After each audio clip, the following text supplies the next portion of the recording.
Chez Desharnais, profitez d'une remise postale allant jusqu'à 80 $ à l'achat de 4 pneus Nokian Tires sélectionnés. Desharnais, 75 ans et plus jeune que jamais. Nous sommes présentement chez Desharnais Pneus Mécaniques. Je suis en compagnie de Danny Bellil. Salut, Danny. Salut, Daniel. Alors, j'aime bien la chronique d'aujourd'hui parce qu'on a toutes que des pneus devant nous, des gros pneus. Et là, on va aider les gens de camions, dépendamment comment profond ils veulent aller dans la forêt, parce qu'il y en a vraiment pour tous les goûts ici. Alors, on va essayer de démystifier un peu les sortes de pneus qu'on peut avoir sur un camionnette et surtout les pneus hors terrain. Exactement. Puis ce qui est important de comprendre là-dedans, Daniel, c'est on fait quoi avec notre véhicule? La première question. C'est sûr que de faire affaire avec un spécialiste, exemple comme chez Desharnais, les gens vont arriver, ils vont nous exposer un peu le type de produit qu'ils cherchent, puis on va être en fonction de les aider pour dire oui, l'application va sur votre véhicule ou non, malheureusement, ça ne va pas sur votre véhicule. OK. On va prendre. Puis comment est-ce qu'on fait pour les démystifier, pour choisir un ou l'autre? Parce qu'il y en a beaucoup qui y vont au coup d'œil.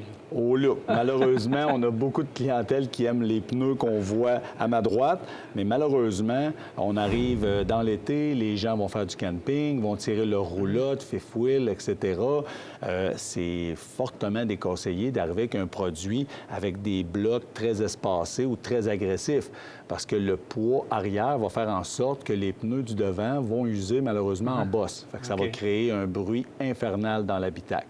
Il faut faire attention à ça. Bon, si on y va, on commence par le début, là, les appellations de ces fameux pneus-là. Effectivement. Parce que déjà là, c'est un peu mélangé. Oui, puis plus on s'en va vers la droite, plus c'est compliqué. Donc, si on commence simplement, le premier pneu ici qu'on a, c'est un 1HT. Son appellation le dit, donc Highway Traction. C'est un produit pour la grande route. C'est un produit avec une douceur de roulement exceptionnelle. C'est un produit aussi qui va donner une belle longévité. Fait que les gens, justement, qui se promènent de camping à camping ou qui sont chargés, mais qui font majoritairement de l'asphalte, si on peut dire, c'est un excellent choix de produit. OK. C'est quand même un de nos très bons vendeurs chez Desharnais présentement. Si on se tasse de un pneu, là, on va travailler avec le Outpost NAT. Encore là, oui, c'est un produit qu'on peut utiliser pour la ville, pour la grande route. Par contre, il ne faut pas s'attendre à avoir la même douceur de roulement. Je pense que juste en regardant le dessin du semelle... On comprend qu'il est un peu plus agressif. On comprend. Ces deux premiers pneus-là vont se faire aussi bien dans le P, qu'on appelle communément le passager, que le LT, qui va aller sur des camionnettes 250, 2500, puis ces choses-là. Les deux produits se font, mais on s'entend qu'au niveau sonore, au niveau traction, tantôt on disait comment loin vous allez dans la forêt, les gens qui font de la pêche, les gens qui vont faire des routes de gravier ou du concassé, c'est sûr que d'aller vers un outpost, vous allez avoir plus de meilleur service avec ce pneu-là. Effectivement. Où on commence à avoir un peu plus de produits nichés, c'est quand on passe le AT. AT, c'est all-terrain. Là, on va arriver avec un produit comme le Goodyear, qu'on appelle le Duratrac RT. C'est tout près d'un AT, mais c'est légèrement plus agressif. Encore une fois, si vous vous souvenez, l'ancien Duratrac est encore plus agressif que celui-là. Goodyear ont fait un bon travail à ce niveau-là. Ils ont rapproché les blocs d'épaulement. Le centre est légèrement plus fermé, mais ça demeure un produit très agressif. Les gens qui arrivent pour un look, c'est souvent leur choix numéro un. Une fois qu'on a parlé aux clients, qu'on a posé quelques questions, c'est quoi l'utilité, qu'est-ce que vous allez en faire exactement, c'est pas nécessairement le meilleur produit à appliquer sur un véhicule qui fait strictement de la ville puis un peu de grande route. OK. Mais on le voit avec l'épaulement. Et lorsqu'on parle de visuel, puis lorsqu'on veut chercher un beau pneu, on voit que c'est un très beau pneu sur les côtés, il est agressif. C'est un des pneus les plus populaires. Puis vous voyez, ce pneu-là s'appelle le Duratrac RT pour Rough Traction. Par contre, le pneu à côté est aussi un RT. Okay. C'est Ceylon. Vous voyez, ça, c'est agressif. Mais c'est exactement la même appellation. Donc, c'est là qu'il faut faire attention. Puis dans ces niches-là, dans ces produits nichés-là, bien, des fois, on va avoir du XT, Extreme Traction. On va avoir du CT, Commercial Traction, MT, Mode Terrain.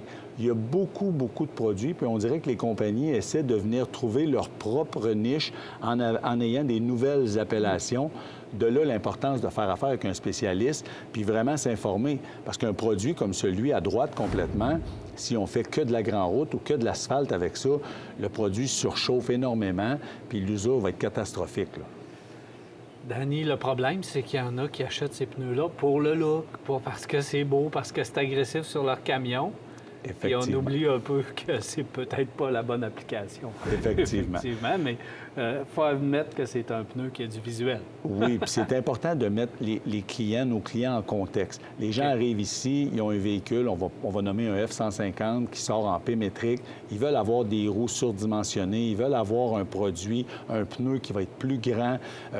Malheureusement, on va tomber dans des capacités de charge qui sont beaucoup plus élevées. Fait que ça va changer complètement le comportement du véhicule. De là, l'importance de venir en magasin, parce que des fois, on peut avoir des options, des subtilités qu'on peut offrir aux clients, arriver avec des produits de cette dimension-là, mais avec une douceur de roulement qui va être un peu plus grande que ce que vous voyez ici à ma droite. Mais c'est beau, Danny. Oui.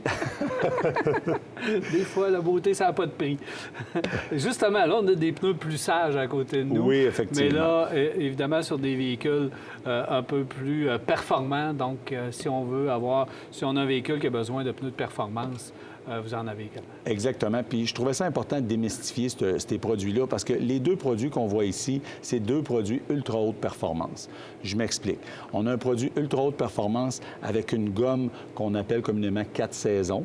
C'est quoi l'avantage de cette gomme-là? C'est que quand on approche de zéro, on va avoir une certaine adhérence. Quand on va monter à haute température, on va quand même garder une certaine adhérence, une bonne stabilité. Mais les gens qui recherchent un peu plus de performance, là, on va se tourner vers le UHP, le Ultra Haute Performance, mais avec un composé de gomme qu'on va appeler plus été. Okay. C'est quoi l'avantage de ça ici? Je viens de vous le dire, c'est une gomme qui est un peu plus molle, un peu plus tendre, donc on va avoir beaucoup plus ça va coller plus de stabilité d'un courbe, plus de stabilité pour les gens qui ont une conduite un peu plus agressive. Par contre, qui dit gomme tendre, gomme molle, dit usure beaucoup plus rapide. De cette raison-là, les gens se tournent beaucoup vers les produits ultra haute performance avec une gomme 4 saisons. Mais encore là, c'est pas... Tu sais, c'est deux pneus complètement différents. Moi, j'aurais pensé que c'était un 4 saisons. Oui. C'est une gomme 4 saisons. C'est ça. Fait que il y a un choix à faire également. Puis Daniel, ce qui est dur à comprendre pour le client de tous les jours, le consommateur, c'est que la composée, la façon que le pneu est construit, tout ce qui est carcasse, c'est sensiblement la même carcasse d'un à l'autre. C'est des capacités de charge élevées, c'est des cotes de vitesse élevées. Par contre, je vous dirais qu'on en vend de plus en plus de ceux-là pour deux raisons. Le prix est moindre, la longévité est meilleure, puis étrangement, je vous donne un exemple, une Porsche. Une Porsche qui a deux grandeurs différentes avant-arrière. Bien, souvent, les gens vont opter pour l'équipement d'origine chez Porsche, font 8-10 000 km, font pas nécessairement de la course avec ça, n'ont pas une conduite ultra sportive. Quand ils reviennent nous voir en magasin, souvent, ils vont opter par un produit ultra haute performance avec une gomme 4 saisons parce qu'ils vont faire des fois 2, sinon 3 fois le kilométrage qu'ils font avec leurs pneus purement été. Et là, on sauve beaucoup de sous. Effectivement. Tout est en relation avec le type de conduite, qu'est-ce qu'on fait avec notre véhicule. De là, l'importance, quand on travaille avec des gens, des spécialistes, on va poser les bonnes questions, puis on va essayer de choisir le meilleur produit possible qui va répondre à vos exigences en temps de performance, mais aussi à votre budget. Tu me fais penser rapidement, en terminant, les roues, le choix des roues. Oui. Ça aussi, c'est important, parce que là aussi, on peut se tromper, hein, Danny? Oui, il y a tellement de choix en ligne, il y a tellement de possibilités. D'avoir le bon patronage, c'est facile. D'avoir le bon cœur, c'est facile. Mais par contre, la largeur de la jante, le départ, la roue va se situer où sous votre véhicule, c'est des choses qui sont drôlement importantes. Puis malheureusement, ça nous arrive à chaque année. Les gens arrivent, on arrive pour installer ça sur leur véhicule parce qu'ils nous ont amené le roue, le pneu. Ça ne fait pas sur le véhicule. Quand on tourne les roues, ça l'accroche ou ces choses-là. C'est plate parce qu'on doit recommencer le travail au complet. Puis il y a des frais supplémentaires qui viennent s'ajouter à la facture du client. Danny Bellil, merci beaucoup d'être passé à Virage. Ça m'a fait plaisir, Daniel. Merci.